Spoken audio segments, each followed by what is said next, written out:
I'm not gonna sugarcoat it, this game is straight dog water. 7 Days to Die is a survival sandbox game that released in public alpha back in 2013 with 2 years of dev time prior, totaling up to 15 years of development. And it just released out of early access like a month ago. In this game, you are trying to survive a world riddled with zombies of varying types by conceptually building your fortress and fending off the horde on the titular 7th day, or die. This game has a pretty dedicated player base, and it's been long requested that I cover this game, which while I can totally respect that you might like this game, I certainly didn't. Now, disclaimer, just because I hate this game and will be actively ripping on it for the next however long this video ends up being, that doesn't mean you aren't allowed to like the game, nor am I going to be blasting you for liking it. The point of this video is to share my opinion of this game, which I ultimately ended up hating to a point that I'd rather get dysentery than play this game again. So while the blasting ensues, please keep in mind that this is my personal opinion, and while I may state things as if they're fact, I've been wrong before, I will likely be wrong again. Fair enough? Good. If you like what you see here today, consider hitting that like and subscribe button. Or don't, I mean you do, not your mom. Let's talk about this shit show already. Let me start with some positives, because as per usual, even though I hate this game, I still want to give credit where it's due. The initial concept actually had me really interested. The idea that every 7th night you'd be attacked by a horde of zombies of varying strength was very appealing, something that I wish there were more of were survival sandbox games where at night your shit got attacked and you had to defend your base. Fortnite was supposed to be that before, you know, Point is, I think it really put that survival part of the genre name to the test. Also, I do appreciate that if you hate certain values in this game that you can tweak them to your liking. I know that a lot of survival games do this and that this isn't really unique to this game, but for some reason a lot of survival games still don't have this sort of system. It's just nice to see it here. Are there any other good things about this game? No. 7 Days to Die might be the only game to actively piss me off by not necessarily how bad it is, but by the sheer amount of jarring decisions it makes. To a point that it wraps around to being terrible because of them. Starting off, you know that whole praise I gave about its initial concept being really good? Yeah, well, my word choice was pretty fucking specific. That was the initial idea. What they did here was the equivalent of dropkicking their own child, hoping it would result in rerolled stats and provide better character development. Somewhere, at some point in the game's dev cycle, they decided to pivot to what I can only properly describe as a shitty Fallout 4 with World of Warcraft quests. And believe me when I say I desperately wish I was joking. The way it works is that any and all survival game actions you do will get you experience. Looting, building, crafting, and killing zombies. All of them. Killing zombies giving you the most in one go. Also, ignore my EXP values, they're highly inflated for reasons I'll get into later. Once you get enough experience, you can level up, and that's where the shit show actually begins. When you level up, you allocate your singular point per level into either a perk or increasing a base stat, and your perks can only level up so far according to the value of your base stats. So sometimes you get to spend points in fun and interesting perks, and other times you get to spend it on a default minor stat increase. Now this doesn't seem so bad, until you realize I had to triple my fucking XP value to level up at a reasonable rate. So that level you see on screen, imagine a third of that and look at the day count. And then keep in mind for the rest of this video that every day on default settings takes an hour of real time, and I did not change that value for this save. So in 7 hours, take a third of my level, and that is what my level would have been. What tomfuckery is this? The experience values you get on the default settings is painful in comparison to what tripling it does, especially when you have to dedicate some levels to a base stat that realistically shouldn't even be built on the skill point system to begin with. Why make players allocate points into the stat when you could have instead had it level up based on the frequency you did something involving that stat? You know, like any other survival game with a system. Then the players could just allocate into specifically the perks, and if they wanted to get the higher perk value, they'd have to engage with more of the game, instead of just running quests and shooting zombies to magically make yourself smarter. Speaking of quests, they fucking suck. Like, on a fundamental game design point, they suck. Every quest you get is either grab thing, kill zombies, or dig up thing in non-specific area. The game quite literally has a World of Warcraft questing system, and while I do play WoW, I don't want this shit-ass system in my survival sandbox games. Now you might be saying, what's your rewards for completing these quests? No, I don't know. How about rewards that actively circumvent any reason to engage the survival aspect of the game? The quest rewards are super fucking busted. You want food? Do a quest, get tons of it. Need more magazines so you can actually play the fucking game? Do a quest, get sick to them. More on these later. Need better weapons? Well, do I have a feature for you? They literally added a feature that not only grants a ridiculous amount of experience, but also rewards so good that you are worse off for actively engaging in the survival sandbox part. They are busted. Not that you could engage with the survival sandbox part anyways. I don't know what glue they sniffed for this decision, but for some reason, you have to unlock the ability to make a workstation. You know, the table that holds the other 60% of the recipes in the fucking game. Fine. So how do you unlock it? By complete random chance! In order to unlock the recipe for the workbench, you have to find these forge magazines. Using them increases your workbench skill. No, I did not make that up. You have a workbench skill that determines the stations you can make. And what's worse is the workbench isn't even the first thing you unlock with the workbench skill. It's a dew collector for water, which you can easily nab not only from the merchants, but cook over a campfire once you get a pot. In other words, worthless. Okay, so then you find out that after the first book, you now need 4 more to unlock your next station. Is it the workbench now? Nope. It's the forge. You're telling me with a straight fucking face that I learned about metallurgy and blacksmithing before I learned how to make a fucking table? How? There is no argument that can be made. I promise you, I can make a table before I make a bloomery. Would it be a high quality table? No, of course not. I do YouTube as a job, but even a crude table could be used for some basic shit. I can't even begin to figure out how to make a forge, let alone how to actually efficiently melt down metal. You're telling me my character can bust out some hammer and tongs to dick around with metal faster than they can figure out putting a nail in wood? I can't even. Now the next level of workbench finally has the workbench, but you need to find another 5 books, which I suppose I sorta hinted at, but let's actually talk about this stupid magazine system. You don't just read one to learn a new skill, even though that probably makes sense. You actually need to find multiple of that same book to progressively level up the skill so you can access stuff, which I know this doesn't sound all that bad, but for context, there are more than one magazine. In fact, there are more than just magazines. There are books as well. And before I start cranking out numbers, let me just put on my Poindexter glasses real quick. There are 23 categories of magazines, and the likelihood of certain ones showing up being determined by the level of a certain skill, which is a detail I did not even know until I looked at the wiki. But we're not doing numbers though, because we have the books. There are 19 of them, all with 7 volumes each. 19 times 7 being 133. Keep in mind that even if you've already found one volume of the book, you can still find that same volume if you've already seen it. So 133 plus 23 is 156. You have a 1 in 156 chance to find the book that unlocks the crafting stations. I can't even begin to fathom the decision making here. You can, in theory, never come across this damn magazine over the span of weeks, meaning you are highly unlikely to even have the forge before the 7th day. There's no way that someone at this stupid fucking company genuinely thought this was an amazing idea. There's no shot. I refuse to believe that this level of incompetence is possible. If this is an actual legitimate, like, oh, this was a good idea moment from the dev team, I will snap my keyboard over my fucking knee. I'm going to move on before I drive my sedan directly into a Spencer's, because at this point, I think even the Spencer's backrooms would be a more enjoyable experience than this shit. Let's discuss the base building. It's awful. This shit ought to be studied by government-level scientists, because the way they fucked up base building was so perfectly crafted that I don't think you could actually get any worse. So let's start off with this detail. Building blocks. This is the only block you can actually pick up and move. Once you place it where you want, you right-click on it until it upgrades to the next tier, if you have the resources for it. Once you upgrade it, congratulations! That's a permanent fixture to your base. Have fun. You cannot pick up a non-building block, and in order to remove it, you'd have to actually dedicate your time to breaking the thing, in which you do not get a 1-to-1 ratio of return materials, even if the block was built by you. So if you fucked up and need to move it, tough shit, eat the loss. And if you do it the building block way, if you want to upgrade to higher materials, you have to go through each fucking tier individually, starting from building block to wood to cobblestone and so on. And when you upgrade from one to the next, you lose the previous tier's materials, even though in the crafting menu you can build these blocks outright without the previous block as a requirement. So let me pose you a question like Jigsaw real quick. Let's play a game. You choose immediately permanent mistakes, or being able to move the blocks around, then upgrading through the tiers so you don't need to finally get the one you want.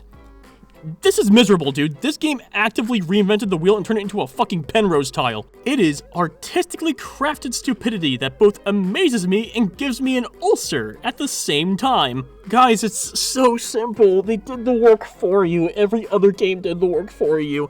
You break a block, you can pick it up and place it down. Not you break a block, then break more to finally make a new block. Also, building a house is inefficient in general in the early game because there's not a single material of value that you can earn before the 7th day that you can't just get in any concrete building. Also, building a claim block and placing it gives you absolutely zero way to pick it up, and that claim block has 7,000 health, so if you place that block like the quest says, that's pretty much there now until you have the tools to reasonably break that down. And now you might be saying, okay, so just don't build on the first week or so, which normally I'd agree with you, except building a base is literally the first tutorial it hurls at you once you make basic tools. The game actively sets the expectation that you need to build your own shelter to survive, and because of that, I spent my time making a shelter only to realize that my defenses were not as good as I thought they were. Even my trench I spent multiple days digging didn't mean shit. The game pretty much inadvertently actively punishes you for doing what it says, which is inarguably bad design. It's like the tutorial was made prior to them shifting focus to the RPG aspects and they just opted not to fix it. And speaking of things that should have been fixed,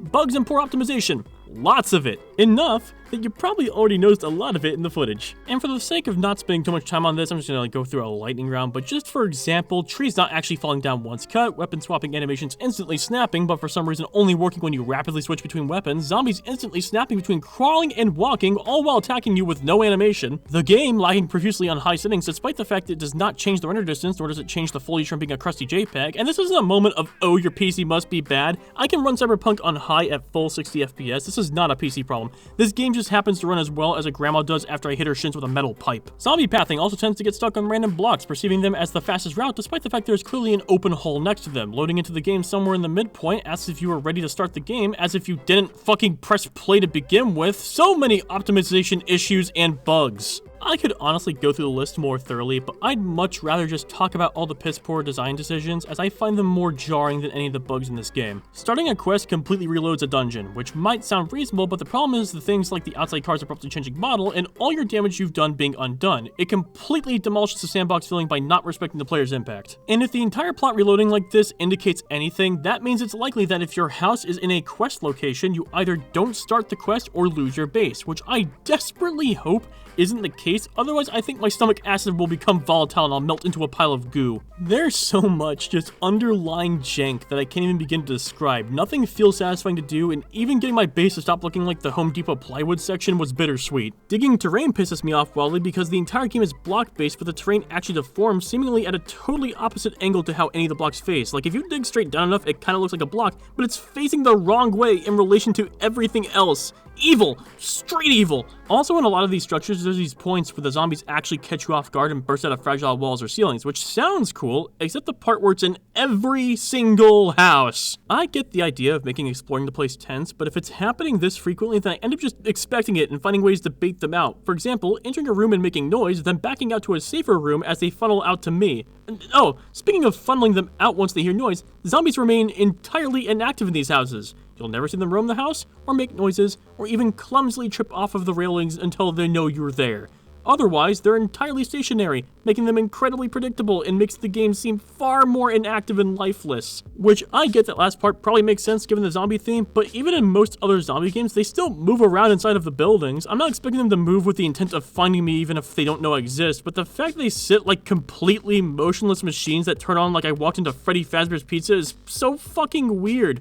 Like, no noises, no motion, not even a little bit of raspy breathing. Legitimately, there's nothing. Also, let's discuss hunger and thirst. As your meters get lower, your ability to regen stamina gets worse, which is totally fair. The problem is what they consider thirsty and hungry, which is 50% bar depletion. Why? Listen, I can entirely get behind being punished for having it too low, but 50% it feels like a ridiculous point to call hungry and thirsty. I'd say to be more like a point of like a notification like, yo, you're feeling peckish, not a point to collapse my fucking lungs. You might be saying at this point, wow, this game looks and plays way differently from when I played it. That's because they changed the game wildly differently with every update, unrecognizably so. At one point, the survival crafting idea made sense, but because of the fact that they kept redesigning every aspect of the game, the core survival crafting now feels detached, almost like it's a complete afterthought that only minorly affects how you go about things. Now, from what I've heard from other people, so take this for what you will, the reason these systems keep being overhauled is because people keep finding ways to cheese it, and instead of doing the thing good sandbox games do, where they find a way to actually officially implement a method to do that cheese, they'd much rather completely rework the game until you play exactly the way the devs want you to. Which makes you wonder why in the fresh fuck they made a survival sandbox game in the first place if they didn't want you optimizing the game. Now, I know this sounds like I'm beefing with a new early access indie game that just launched, but in case you didn't know or forgot, this game was in active development for 15 years. 2015, with its first playable build being dropped in 2013. I've seen and played more well-polished experience made in less fucking time. This game does not come off as something that's been in development for 15 years, and it's likely because they keep changing the entire fucking game every build. If they just stuck with an existing system instead of replacing it, not only would this game have likely not taken this long to leave early access, but it would have likely been better and more enjoyable as an experience. Because right now, you know what sounds like a lot more fun than me continuing through this game? French kissing a wood chipper. The thing is, I distinctly remember this game not being as obnoxiously designed. There was a build where they had this RPG system in place, and one of the traits actively unlocked the other crafting stations. So at one point, unlocking your basic stations to progress had a consistent unlock condition that wasn't RNG dictated.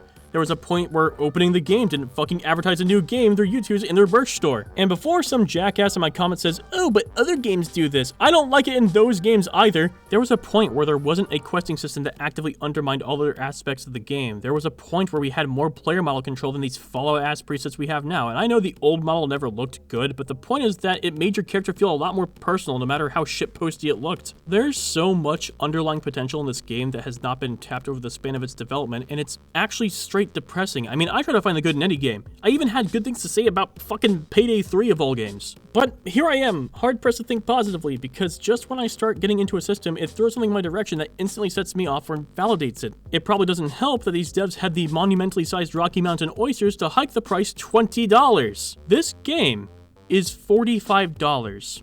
Does this game even seem like something worth that much? For frame of reference, here's a handful of games that cost less. Abiotic Factor, Factorio, Rimworld, Dwarf Fortress, Deep Rock Galactic, Elden Ring Night Rain, The Binding of Isaac Rebirth, with Repentance bundle only being $5 more. Do you see my problem yet? This game was already expensive at $25, given the state it was in, but to hike the price up to being $45 as if it needed it is mental. I'm always behind pricing a game at a value that makes sense, and I get that maybe it's because of the fact the game was developed over 15 years, but even with 15 years, this game isn't even remotely the same quality as anything I just listed, and most of the games I listed have more hours of content than this one. It's frustrating to see this site, dude. That being said, I'm fully aware that all I've been doing is complaining and not offering any potential fixes or solutions, and before I begin, it's worth noting that I'm not a game dev by any means, and I'm sure that there's maybe some reason that these mechanics and decisions are the way that they are, but I feel like at the same time, it'd be unfair to only bitch and not offer solutions, so I'm gonna try my best here. Feel free to comment on your thoughts about these changes, and let's begin. First off, the Forge book? Yeet that bullshit. Instead, if you really want us doing quests and doing stuff with merchants, put the straight schematics for them as a guaranteed part of their stock. That way you have a way to consistently get the new stations without a super easy way to cheese it. You can even price them differently based on how easily you want them obtained. Locking the last 2/3 of your game behind an item with a less than 1% appearance rate is terrible design in any game. It makes more sense to lock off the upgraded versions of weapons and armor behind the system than basic game elements. Secondly, rework how the base stat leveling works. Putting arbitrary points for doing something entirely relevant is just really weird and makes some level ups feel like a waste. Instead, make these base stats level up based on you actually doing things related to that skill, allowing the player to save up their points for higher tiers of the perks instead. That way, the leveling system is built entirely around you engaging with all aspects of the game instead of arbitrary, wacky points. You can even make certain quests grant specific XP towards a stat, like Buried Treasure giving you strength, Fetch giving you perception, and fighting off zombies giving you endurance or fortitude. It'd be pretty simple to make the system without having to completely undo everything. Granted that the system isn't made with spaghetti code, but still. Third, nerf quest rewards. It's alright to have them give you good stuff eventually, but tier 1 shouldn't already be circumventing engaging with the survival aspects. You should get like food that doesn't nourish as well, less cash, not a lot of ammo for beverages. That way the higher tiers feel like genuinely a massive improvement and it incentivizes the player to not only continue engaging in these quests for better rewards, but it also incentivizes the player to actually engage in the mechanics of the game. Fourth, either add some sort of control on hunger and thirst rates, a control for when at your meter you're considered hungry or thirsty, or do an adjustment to only kick in the negative effects after a fourth or at most a third of your hunger and thirst meters are gone. 50% is fucking goofy in any game. Hell, if you're feeling froggy, maybe give a buff for keeping your meters above 90% to incentivize upkeep. Just an idea, I don't know. And you might be thinking I'd offer some advice regarding experience, but honestly, if the base stats were leveled up because of usage, I think the current rate would be fine. It's the fact that you had to put points both into perks and base stats that make it miserable. Cutting out the middleman would solve a lot of issues regarding it. Another fix would be to make some of the zombies just roam the building they're in. This whole standing in place and being absolutely still nonsense is fucking stupid in any game, this one being no exception. I'd be able to ignore the frequency of those stupid ambush spots if there were also just some other zombies roaming their buildings. I get they're dead, I don't get why zombies only roam a street. great. Lastly, base building needs to be fixed. Not being able to easily undo a mistake is not fun in any sandbox game and makes engaging in building actually terrible. My advice is one of two solutions. Determine how the block is returned based on how much damage was done to it from a certain source. If 75% or more was from a player that owns the claim, return it, otherwise destroy it. Or alternatively, add a tool to the early game that lets you pick up blocks so long as they aren't damaged. Maybe a screwdriver or something. I don't know.